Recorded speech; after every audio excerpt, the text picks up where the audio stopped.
Hey! Je suis désolée, je ne suis absolument pas régulière sur les vidéos que je poste. La dernière vidéo date d'il y a une semaine. Pas du tout, pas du tout. 2 semaines, 3 semaines peut-être. Si d'ailleurs la dernière vidéo, elle a fait plus de 600 vues. Et je m'y attendais tellement pas. Je m'y attendais tellement pas. Je vous remercie pour ça parce que j'ai eu plein de nouveaux abonnés. J'ai eu plein de retours trop cool. J'ai pas répondu à tout le monde, je suis désolée, je vais le faire. Mais j'ai eu le bac, donc j'ai pris du temps pour apprécier le début de mes vraies vacances et la fatigue du lycée n'est pas encore tombée. Donc je reprends petit à petit et je vais répondre. Et c'est pour ça que je reviens aujourd'hui avec un sujet. Et c'est sur le fait que je pense que je ne suis jamais réellement tombée amoureuse. En fait, j'ai l'impression que je ne tombe pas amoureuse des gens, je tombe amoureuse de ce que j'imagine avec eux, donc de l'espoir que j'ai, et pas forcément de la personne.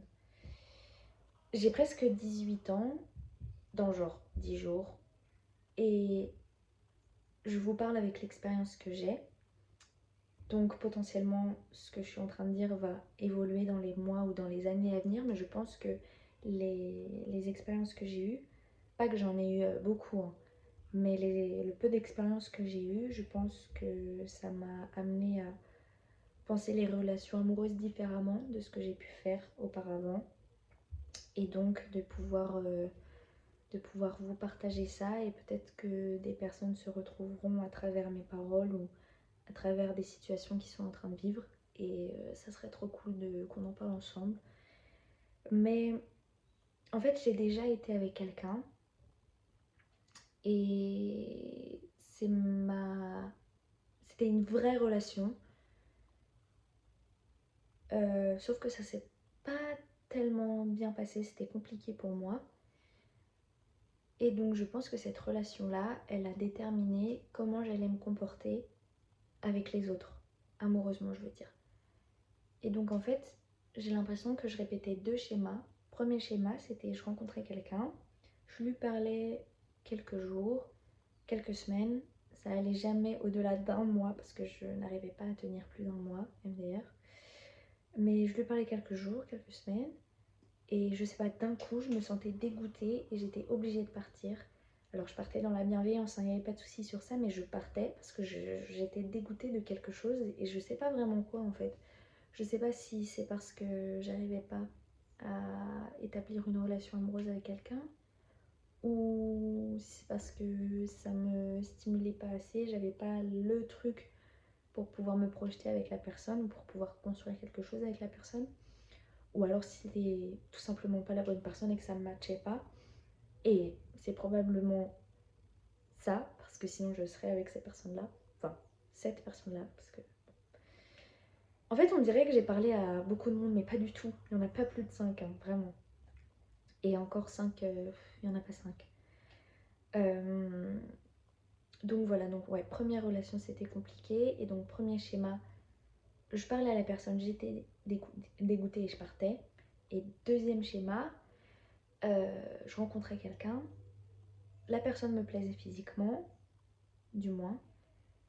Et du coup, dans ma tête, c'était ok, tu me plais bien, peut-être qu'on peut construire quelque chose ensemble. Mais du coup, je m'attachais au potentiel, à l'espoir, à l'imagination que j'avais dans ma tête et pas à ce qui se passait réellement. Parce qu'en fait, lors de ma dernière relation, c'est pas forcément mal parce que ça m'a appris des choses et maintenant je vous en parle parce que ce que je suis en train de vous dire, je fais plus ça.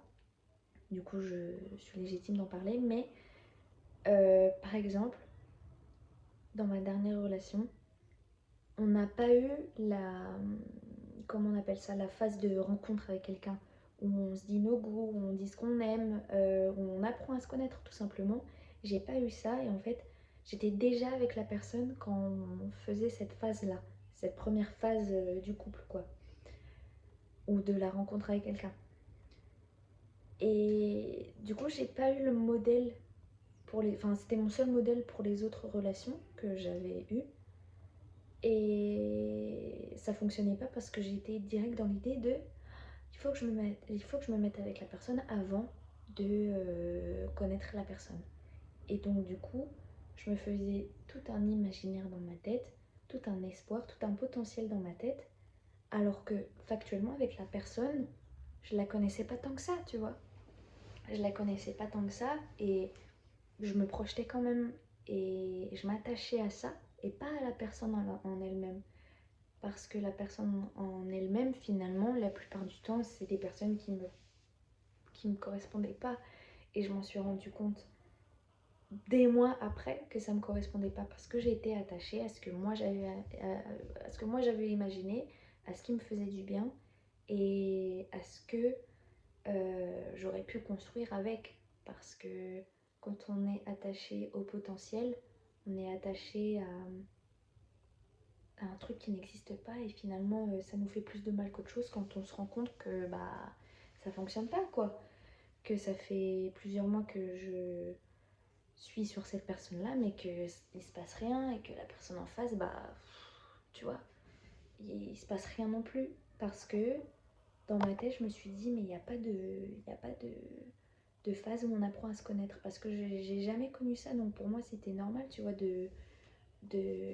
d'imaginer tout ce qui pouvait se passer ensuite avant même de connaître la personne tu vois.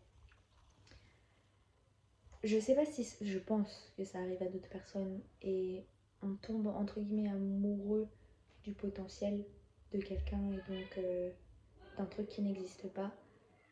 Mais en fait,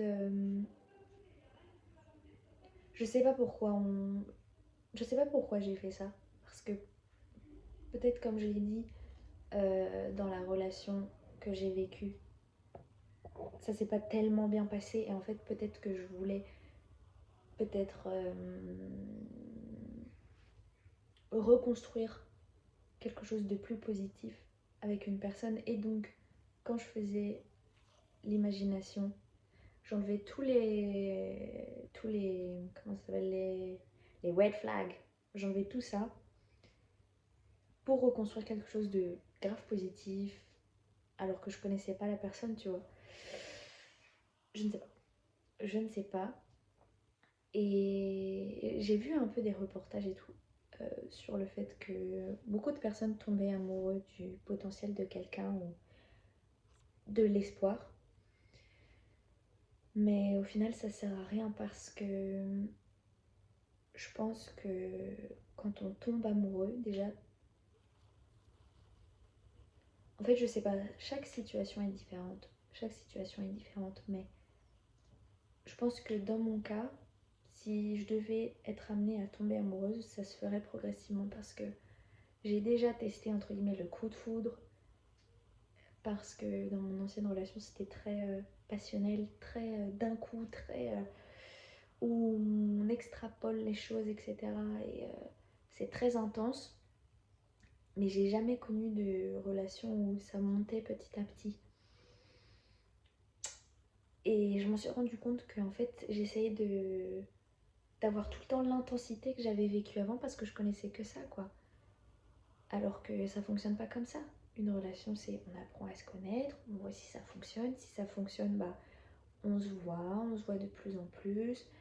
Si ça fonctionne, bah on se met ensemble. Et quand on se met ensemble, bah on construit quelque chose, on construit une relation. Et voilà, il y a des petites embrouilles petit à petit, mais plus on vit ensemble, plus on vit quelque chose ensemble, plus on apprend à connaître vraiment, vraiment l'autre en profondeur. Et quand il se passe quelque chose de pas ouf, bah euh, on apprend à vivre avec et après comment on dit, on passe au-dessus et on fait des compromis, etc. Et on est de plus en plus amoureux, etc. Mais j'avais pas ça. Donc je pense que c'est pour ça que j'ai essayé à chaque fois, à chaque personne que je rencontrais qui me plaisait, d'être directement avec la personne et ensuite d'apprendre à la connaître. Mais ça fonctionne pas comme ça. Donc je me suis rendu compte de ça. Et maintenant ça va mieux. Hein. Maintenant j'ai grandi et j'ai que 18 ans donc j'ai le temps. j'ai le temps que ça soit quelque chose de... Enfin, qu'il se passe quelque chose de d'apaisant pour moi, etc. Voilà, j'ai le temps. Mais je me suis rendu compte de ça parce que à chaque personne que j'ai rencontrée, comme je l'ai dit avant, il n'y en a pas beaucoup. Mais du coup, ouais, c'était... ça m'a fait plus de mal qu'autre chose parce que au final, il s'était rien passé, quoi. Et j'étais attachée au potentiel. Je vais faire une vidéo, je pense que je vais refaire la vidéo de faire le deuil du potentiel, etc. Parce que je l'avais fait, mais je l'avais supprimé parce que je disais trop de trucs sur ma vie et je n'aimais pas. Mais, euh, mais je vais la refaire d'une façon différente. Et je pense que quand j'aurai trouvé la personne avec qui je pourrais réellement construire quelque chose d'apaisant et de sain, je reviendrai faire une vidéo et je vous dirai, je vous en dirai des nouvelles. On ne sait pas, peut-être que ça va être dans quelques mois, dans quelques années, je reviendrai et je vous raconterai. Et, euh, et voilà, mais bon, je sais pas si ça en a parlé à beaucoup de personnes. Si ça en a parlé à beaucoup de personnes, ça se dit pas. Si ça a parlé à beaucoup de personnes, mais si c'est le cas, je suis très contente. Et peut-être que vous avez une expérience similaire ou une expérience différente à partager. Je serais très heureuse de pouvoir la lire et de pouvoir échanger avec vous sur ça. Je sais pas si j'ai été très limpide, très claire sur ce que je disais. Peut-être pas, parce que j'ai tendance à un peu m'éparpiller. Mais voilà, un petit peu, c'était des fragments de mes pensées que je vous dis comme ça. Donc voilà. Mais ne perdez pas espoir. Et vraiment, tous les efforts que vous essayez de mettre avec quelqu'un, mettez-les en vous. Parce que chacun construit son propre jardin et l'herbe n'est pas verte ailleurs. N'est pas plus verte ailleurs. Oh là, je vais m'arrêter parce que là, je suis fatiguée. C'est la fatigue qui parle. Et quand je parle en étant... allez, j'arrive plus à parler. Bon, je vous dis des bisous. J'allais dire ça, pas du tout. Je vous fais des bisous. Et on se retrouve pour une vidéo, je sais pas quand. Plus tard. Voilà.